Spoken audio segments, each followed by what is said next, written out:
Salam sehat, salam perubahan. Bertemu lagi dengan saya Intan Nilam di channel kesayangan kalian, Point News. 4 anggota DPR RI yang dikenal sebagai publik figur, yakni Ahmad Sahroni, Uya Kuya, Eko Patrio, dan Nafa Urbah, resmi dinonaktifkan oleh partainya masing-masing menyusul insiden penjarahan rumah mereka oleh massa pada pekan lalu.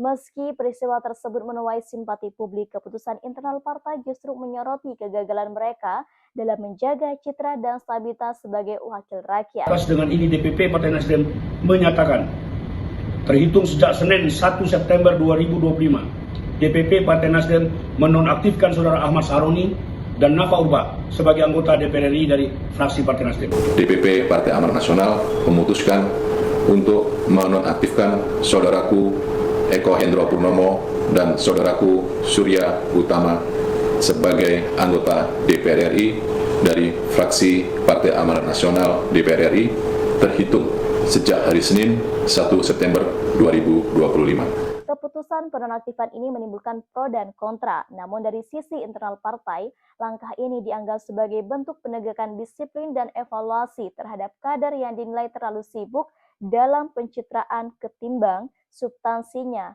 kerja legislatif. Kami menghormati empati publik, tetapi ini soal akuntabilitas. Jika keberadaan mereka di parlemen justru memicu kegaduhan dan ketidakstabilan, maka penonaktifan adalah bentuk tanggung jawab politik, ujar seorang sumber dari internal partai. Keempat tokoh ini memang lebih dulu dikenal di dunia hiburan atau media dan kerap tampil di layar kaca maupun media sosial. Namun belakangan gaya komunikasi yang populis dianggap tidak cukup kuat dalam meredam gejolak sosial. Bahkan beberapa analis menilai mereka ini gagal menunjukkan kepemimpinan dalam respon kemarahan publik yang akhirnya ini berujung pada penjarahan rumah mereka. Bahkan sejumlah kalangan sipil menilai penjarahan rumah tersebut bukan hanya tindak kriminal spontan, tetapi juga simbol dari kekecewaan rakyat. Ini bukan hanya soal rumah dijarah ya, ini refleksi dari ketidakpercayaan publik terhadap mereka sebagai wakil, kata pengamat politik dari LIPI, Yuni Andrini. Bahkan ya ada Ahmad Sahroni misalnya, yang selama ini beliau ini dikenal sebagai Crazy Rich Tanjung Priok, dinilai terlalu menonjolkan kemewahan di tengah situasi ekonomi rakyat yang tertekan. Sementara Uya Kuya dan Eko Patrio dianggap menjadikan parlemen sebagai panggung lanjutan untuk karir hiburan mereka, ketimbang memperjuangkan aspirasi rakyat. Kemudian ada Nafa Urbah, yang meski vokal di media sosial soal isu-isu sosial, dinilai kurang menunjukkan kinerja konkret di parlemen. Menanggapi penonaktifan tersebut, keempatnya ini kompak menyatakan kekecewaan namun mengklaim bahwa keputusan partai adalah bentuk pengorbanan politik.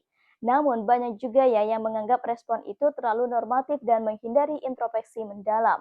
Saat dipercaya rakyat untuk duduk di kursi parlemen, tugas utamanya bukan menjaga popularitas tetapi memperjuangkan kepentingan publik. Jika hasilnya malah jadi sumber konflik, maka mereka harus siap bertanggung jawab, kata Yuni menegaskan. Penonaktifan ini memunculkan kembali perdebatan lama sejauh mana figur publik dan dari dunia hiburan dan selebritas layak mengemban amanah legislatif.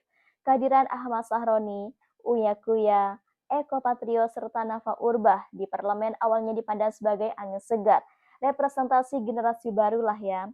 Namun lebih dekat dengan rakyat dan piawai membangun komunikasi massa, namun kenyataannya tak selalu seindah ekspektasi.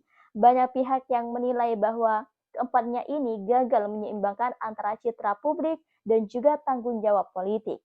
Kegiatan mereka di media sosial seringkali dinilai sebagai lebih heboh daripada kontribusi mereka dalam pembahasan undang-undang atau fungsi pengawasan terhadap pemerintah. Kita butuh wakil rakyat, bukan bintang sinetron yang berpindah panggung politik. Itu kerja senyap dan berkeringat, bukan sekedar tampil menghibur. Sindir analis komunikasi politik dari Universitas Paramadina, Rizal Hafid. Insiden penjarahan rumah pribadi dari 4 tokoh ini ya tidak bisa dilihat sebagai tindakan kriminal. Beberapa analis justru mengaitkannya dengan gejala sosial yang lebih serius. Nah, frustasi rakyat terhadap elit politik yang dianggap tidak peka terhadap penderitaan mereka. Beberapa warga yang sempat diwawancarai di lokasi kejadian mengaku kehilangan rasa hormat kepada para wakil rakyat tersebut. Mereka ini hidup enak, bahkan pamer kemewahan, Sementara kami, maka saja susah. Penjarahan itu mungkin salah, tapi mereka harus tahu itu pesan dari rakyat, ujar seorang warga yang enggan disebutkan namanya. Penonaktifan ini juga memunculkan kritis kepercayaan yang lebih luas.